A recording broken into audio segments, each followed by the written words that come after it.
So today I'm going to show you how to write chemical formulas for ionic compounds. So the first thing we need to go over is our charges on the periodic table that these elements are going to form in ionic compounds. So group 1 will form a +1, group 2 will form a +2. We always skip the dip, +3, and then so on and so forth, right? So we're going to start with our first compound, which is sodium. I find sodium on the periodic table, which is right here. It's in group 1, so it'll form a +1 charge. So Na +1. I find chlorine on the periodic table. It's over here, so it'll form a -1 charge. Sorry.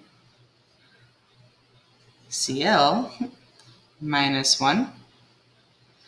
+1 and -1 cancel each other out and go to 0, so I don't need those charges anymore. And I do NaCl. Our next one is aluminum oxide. So again, I find aluminum on the periodic table. It's right here. So it'll form a +3 charge.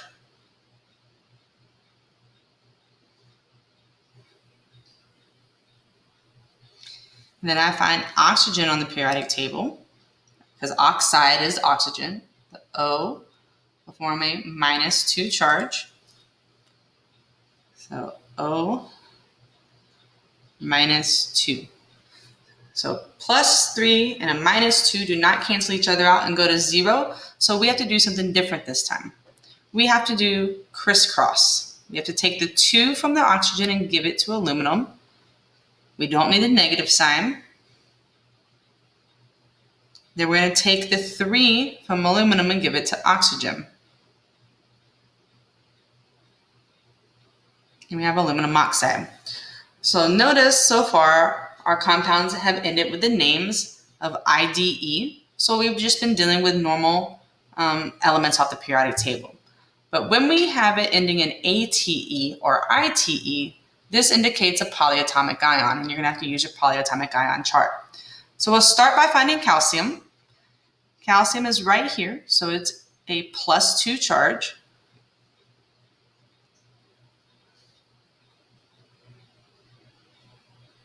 The phosphate, again, is polyatomic. So I go over here and I scroll down, and phosphate is right down here.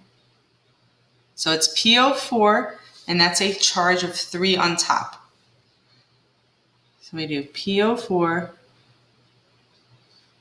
with the -3. +2 -3 do not cancel out and go to 0, so I'm going to have to crisscross. I'll give the 3 to calcium. And since we have a polyatomic ion, and we're going to do crisscross, you have to put it in parentheses. So PO4, I should probably put my 3 here.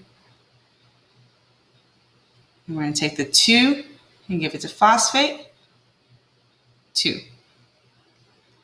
Our last example has a Roman numeral, so we're looking at a transition metal. So lead is Pb, and the charge on that lead is that Roman numeral 3, so +3. Again, chromate, ATE, is polyatomic, and chromate is right here.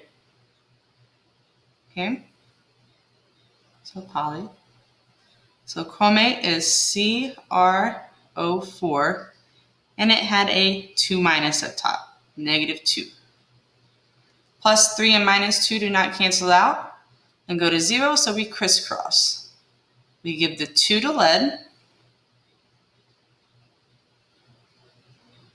Pb2. It's polyatomic, so open parentheses, CrO4, close parentheses. Take the 3 from lead and give it over here to the chromate. And that is lead 3 chromate.